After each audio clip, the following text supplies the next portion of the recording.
Story idea പ്രത്യേകിച്ച് പുതുമയൊന്നും സമ്മാനിക്കുന്നില്ല എന്നൊരു കുഴപ്പം 2022 പുറത്തിറങ്ങിയ അവതാറിന്റെ രണ്ടാം ഭാഗമായിട്ടുള്ള അവതാർ ദ വേ ഓഫ് വാട്ടർ എന്ന സിനിമയ്ക്ക് ഉണ്ടായിരുന്നു. ഏറ്റവും പുതിയതായിട്ട് വന്നിട്ടുള്ള മൂന്നാം ഭാഗമായ അവതാർ ഫയർ ആൻഡ് ആഷിലേക്ക് വരുമ്പോൾ ഈ പറയുന്ന സ്ട്രക്ചറൽ റിപ്പിറ്റേഷൻ വരുന്നുണ്ടെങ്കിലും ഒരുപാട് ലെയറുകളുള്ള കഥയെ മുന്നോട്ട് കൊണ്ടുപോകുന്ന തരം ഡ്രാമ എഴുത്തിൽ വരുന്നുണ്ട്. അതിനോടൊപ്പം ഹൈ ഫ്രെയിം റേറ്റ് ഉള്ള വിഷ്വൽ എക്സ്പീരിയൻസ് കൂടെ വരുമ്പോൾ ആദ്യത്തെ സിനിമയുടെ അതേ വൗ ഫാക്ടർ ഒന്നും സൃഷ്ടിക്കാൻ പറ്റുന്നില്ലെങ്കിലും രണ്ടാമത്തെ സിനിമയേക്കാൾ മെച്ചപ്പെട്ട ഒരു എക്സ്പീരിയൻസ് ആയിട്ട് ആകെ മൊത്തത്തിൽ ഫയർ ആൻഡ് ആഷ് മാറുന്നുണ്ട്. സള്ളി ഫാമിലിയിലെ ഒരംഗം ജേക്ക് സള്ളിയുടെ മകൻ മരണപ്പെട്ടത് നമ്മൾ കഴിഞ്ഞ സിനിമയിൽ കണ്ടതാണ്. ആ ഒരു ഇവന്റ് കുടുംബത്തിന്റെ ഇക്വേഷനുകളിൽ ചില മാറ്റങ്ങൾ വരുത്തിയിട്ടുണ്ട്.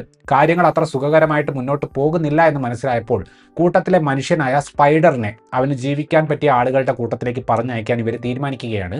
പക്ഷേ തിരിച്ചുകൊണ്ടുവിടാനുള്ള യാത്ര വിചാരിച്ചത്ര സുഖകരമായിരുന്നില്ല. മങ്ക്വാൻ എന്ന മറ്റൊരു നാവി ട്രൈബും മനുഷ്യന്മാരും എല്ലാം നമ്മുടെ കേന്ദ്ര കഥാപാത്രങ്ങളുടെ പുറകെ വരികയാണ്.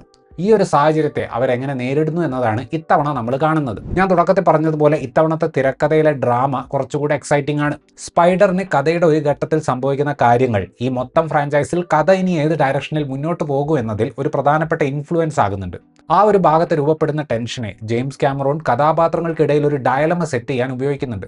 ദൈവത്തിന് സമാനമായ എയ്വ എന്ന ഇതിലെ കോൺസെപ്റ്റിനെ ഉപയോഗിച്ച് ഒരു ലെയർ കൂടി പടത്തിലേക്ക് വരുന്നുണ്ട്. വെറും മുരടനായിട്ട് മാത്രം ഇതുവരെ കണ്ടിട്ടുള്ള കേണൽ ക്വാറിച്ചിന്റെ കഥാപാത്രത്തിന് പോലും മറ്റൊരു ഷെയ്ഡ് ഇത്തവണ കാണാൻ സാധിക്കും. പല പല കഥാപാത്രങ്ങൾ തമ്മിലുള്ള ബന്ധം ഏത് രീതിയിൽ മാറുന്നു എന്ന് കാണിക്കുന്ന ഒരുപാട് പാരലൽ ട്രാക്കുകൾ ഈ സിനിമയിൽ വരുന്നുണ്ട്. നെയ്തീരിയും റോണലും തമ്മിലുള്ള ബന്ധം, ലോവാക്കും പയാക്കണും ഉൾപ്പെടുന്ന ട്രാക്ക്, കിരി ഐവയുമായിട്ട് കണക്ട് ചെയ്യാനുള്ള കഴിവിനെ എക്സ്പ്ലോർ ചെയ്യുന്ന ഭാഗം, അങ്ങനെ ഒരുപാട് ട്രാക്കുകൾ വരുന്നത് കൊണ്ട് പടം വളരെ എൻഗേജിംഗ് ആണ്. പക്ഷേ അതേസമയം തന്നെ ഒരുപാട് ഇൻഫർമേഷനുകൾ ലഭിക്കുന്നതായിട്ട് നമുക്ക് ഫീൽ ചെയ്യും. പടം തുടങ്ങുമ്പോൾ മുതൽ തന്നെ നമ്മളെ വിഷ്വലി ക്യാപ്റ്റിവേറ്റ് ചെയ്യുന്ന ഒരു ഘടകം തീർച്ചയായിട്ടും ഹയർ ഫ്രെയിം റേറ്റിലൂടെ കാണിക്കുന്ന സ്മൂത്ത് ആയിട്ടുള്ള വിഷ്വലുകളാണ്. 3Dയിൽ സിനിമ കാണുമ്പോൾ ഉണ്ടാകുന്ന തലവേദന പരിപാടി കുറയ്ക്കാൻ ഈ ഒരു ഹൈ ഫ്രെയിം റേറ്റ് സഹായിക്കുമെന്ന രീതിയിൽ എവിടെയോ ജെയിംസ് കാമറൂൺ പറഞ്ഞതായിട്ട് കണ്ടിട്ടുണ്ട്. ഒന്നാമത്തെ അവതാർ സിനിമ വന്നപ്പോൾ ഡെപ്ത് കൂടിയിട്ടുള്ള 3D വന്നത് അന്നൊരു മറക്കാൻ പറ്റാത്ത സിനിമാനുഭവം തന്നൊരു കാര്യമായിരുന്നു. ഏതാണ്ട് 16 വർഷങ്ങൾക്ക് ശേഷം 3D എന്നത് വലിയൊരു പുതുമ അല്ലാതായി മാറിയ സമയത്ത് തിയേറ്റർ എക്സ്പീരിയൻസിൽ പ്രത്യേകത കൊണ്ടുവരാൻ ഈ ഒരു ഹൈ ഫ്രെയിം റേറ്റ് പരിപാടി സിനിമയെ സഹായിക്കുന്നുണ്ട്. ആകപ്പാടെയുള്ള ഒരു കുഴപ്പം എന്താണെന്ന് വെച്ചാൽ ചില സ്ഥലങ്ങളിൽ സാധാരണ ഫ്രെയിം റേറ്റിലേക്ക് സിനിമ മാറുമ്പോൾ അത് വല്ലാതെ അറിയുന്നുണ്ട്.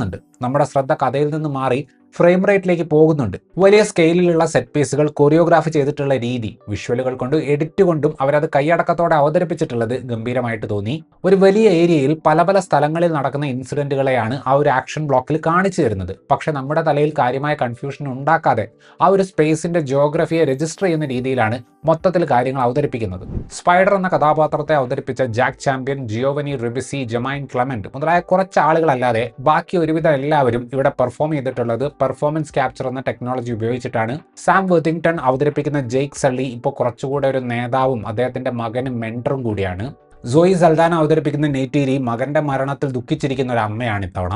ഞാൻ ആദ്യം പറഞ്ഞതുപോലെ കേണൽ കഥാപാത്രത്തിനും പഴയ ധാർഷ്ട്യത്തിൽ നിന്നും ഒരു ചെറിയ മാറ്റം ഇവിടെ കാണാൻ പറ്റും. വേ ഓഫ് വാട്ടറിൽ അവതരിപ്പിച്ച അതേ കഥാപാത്രത്തെ കേറ്റ് വിൻസ്ലെറ്റ് ഇത്തവണ അവതരിപ്പിച്ചിട്ടുണ്ട്.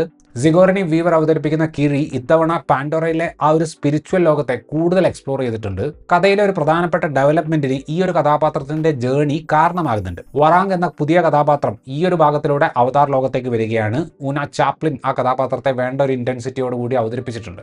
ഞാൻ തുടക്കത്തിൽ പറഞ്ഞതുപോലെ ഒരു വേൾഡ് ബിൽഡിംഗ് എക്സസൈസ് എന്ന പോലെ തോന്നിയ വേ ഓഫ് വാട്ടറുമായിട്ട് താരതമ്യം ചെയ്യുമ്പോൾ കഥയിൽ കുറച്ചുകൂടെ ഡ്രാമയും മൊത്തം കഥാഗതിയെ മുന്നോട്ട് കൊണ്ടുപോകുന്ന കുറെ ഘടകങ്ങളും ഉള്ള സിനിമയാണ് ഫയർ ആൻഡ് ആഷ്. ഒരുപാട് കഥാപാത്രങ്ങളും അവരുടെ ട്രാക്കുകളും കാരണം 3 മണിക്കൂർ 17 മിനിറ്റിലേക്ക് നീളുന്ന ഈ സിനിമ ചില സമയത്ത് എക്സോസ്റ്റിംഗ് ആയിട്ട് തോന്നാൻ സാധ്യതയുണ്ടെങ്കിലും മൊത്തത്തിലുള്ള വിഷ്വൽ ഗ്രാൻഡ്യൂർ നമ്മളെ സിനിമയിൽ പിടിച്ചിരുത്തുന്നുണ്ട്. ഇത്രയുമായിരുന്നു ഈ സിനിമയെക്കുറിച്ചിട്ടുള്ള എൻ്റെ റിവ്യൂ. വീഡിയോ ഇഷ്ടപ്പെട്ടാൽ ലൈക്ക് ചെയ്യുമെന്നും കൂടുതൽ വീഡിയോകൾക്ക് വേണ്ടി ചാനൽ സബ്സ്ക്രൈബ് ചെയ്യുമെന്നും പ്രതീക്ഷിക്കുന്നു. Thank you.